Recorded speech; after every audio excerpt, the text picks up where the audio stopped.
Bonjour ou bonsoir selon votre position géographique. Aujourd'hui, 4 mars 2024, j'aimerais tout d'abord remercier tous ceux qui ont pris la peine d'écrire des commentaires sur ma page. Certains m'ont reproché d'appeler les autorités nigériennes putschistes. Désolé, car je m'exprimais dans le contexte du temps. Je prends acte. Je vous rassure que les autorités de l'AES en général sont nos héros, des héros africains, car ils sont la fierté du continent. Je vous remercie. Sans plus tarder, j'aimerais aujourd'hui évoquer un sujet très important. La question est de savoir l'affaiblissement de nos armées font défaut de la prospérité économique. Je m'explique. Les forces impérialistes ont compris qu'il faut diviser pour régner. Ils profitent de la faiblesse de nos armées pour créer la zizanie afin de plier nos ressources.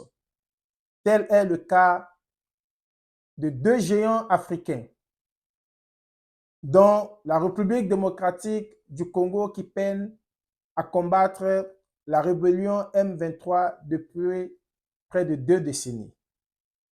Comment expliquez-vous cela?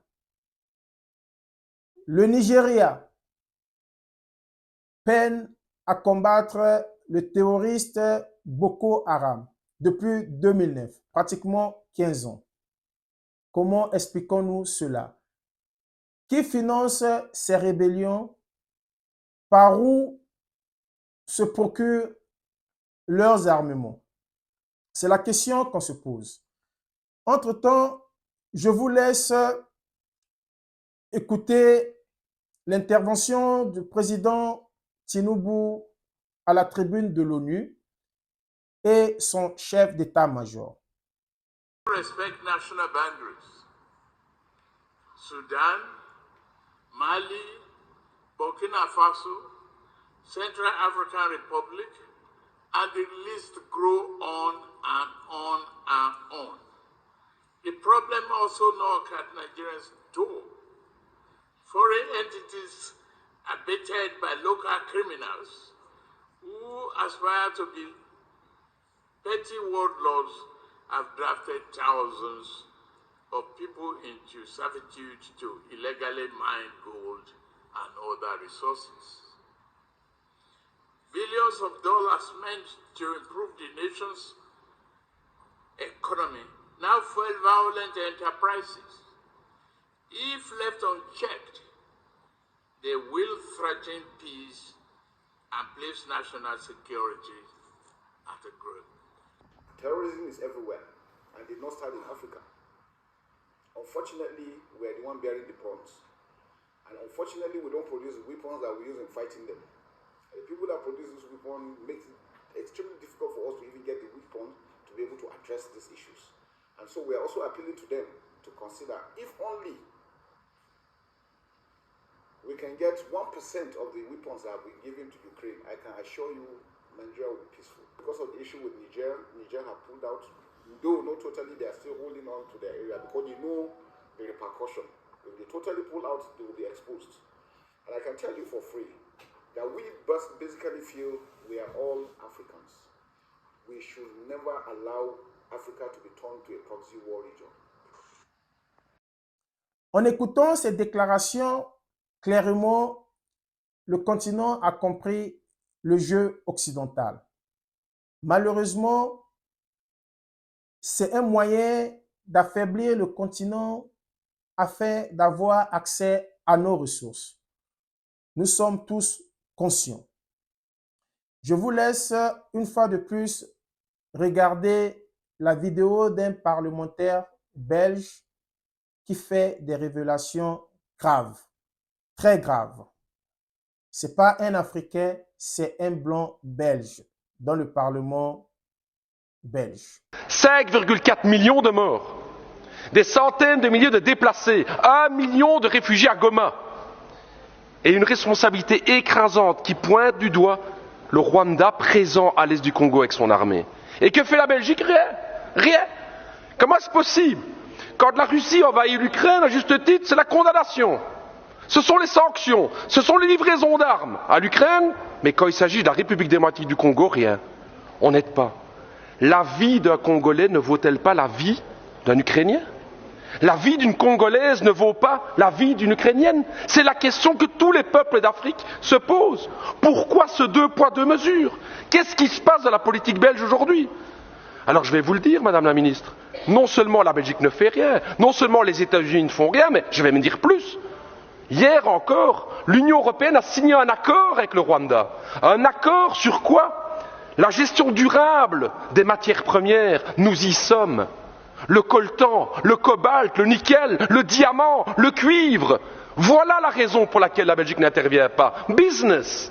C'est l'argent. C'est ce que mes amis congolais me disaient. J'ai travaillé 2 ans à Kinshasa. Et ils me disaient, Raoul, ce qui se passe en fait avec le Congo, c'est ça, c'est que notre sous-sol est plein de richesses et que l'Occident regarde pour se faire de l'argent, parce que ce deal avec le Rwanda, soyons clairs, c'est pas du Rwanda que viennent les diamants, c'est pas du Rwanda que vient le cobalt et tout. Tout ça vient de l'Est du Congo. J'ai envie de dire à tous mes camarades congolais et à l'ensemble des peuples africains, on le voit aujourd'hui, les puissances occidentales ne pensent pas à votre bonheur, elles ne pensent qu'à une seule chose, c'est l'exploitation de votre sous-sol.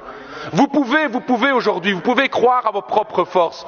J'ai envie de dire, moi, au peuple congolais, pensez à cette pensée de Patrice Emery Lumumba, cette force du Congo, justement. Pensez à Kwame Nkrumah, justement, le panafricanisme qui doit être là. Pensez à Thomas Sankara, qui disait clairement, effectivement, que les peuples africains peuvent prendre leur destinée en main. Ne comptez pas sur les gouvernements occidentaux pour vous soutenir, mais par contre, les peuples d'Europe sont à vos côtés, les peuples africains, pour vos combats pour une vraie indépendance économique et démocratique.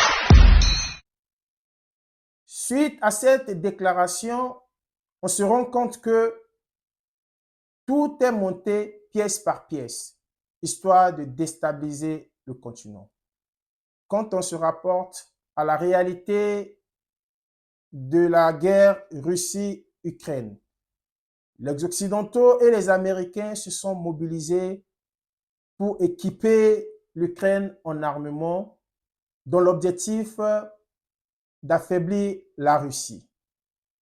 Le cas de l'Israël, où les Occidentaux ainsi que les Américains se sont mobilisés pour armer Israël afin de combattre le Hamas. Alors, qu'avons-nous fait, nous les Africains? N'avons-nous pas besoin d'une aide pareille pour sécuriser nos territoires?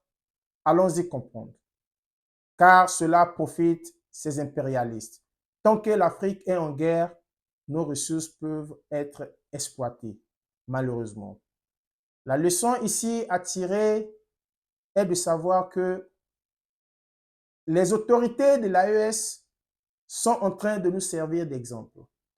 Si et seulement si les autorités de l'AES ne s'étaient pas procuré des armes lourdes, aguerries dans les formations reçues par la Chine, la Russie, la Turquie, je pense que l'Afrique de l'Ouest serait embrasée suite à la force en attente de la CEDEAO. Dieu merci que la CEDEAO a mûri sa réflexion, n'a pas pu avancer car les autorités de l'AES étaient bien préparées et aguerries en armement. Cela a fait une protection pour ces États. Alors, en conclusion, ça nous laisse croire que armer nos armées est un moyen très efficace pour sécuriser nos territoires et assurer la prospérité économique de nos États. Car un État en guerre ne peut pas prospérer. Tel en est le fait. Utilisons l'expérience du président Assimi Goïta, du président Tiani et de nos chers très camarades président Ibrahim Traoré pour s'inspirer, car leur approche est très patriotique. Ils ont mis tout ce qu'il faut, le nécessaire pour protéger leur patrie. Et aujourd'hui, suite à cela, ils essaient de neutraliser les terroristes sur leur territoire et engager des projets économiques d'avenir, car ils ont compris que la sécurité de leur territoire sera le résultat de la prospérité économique. Je vous remercie.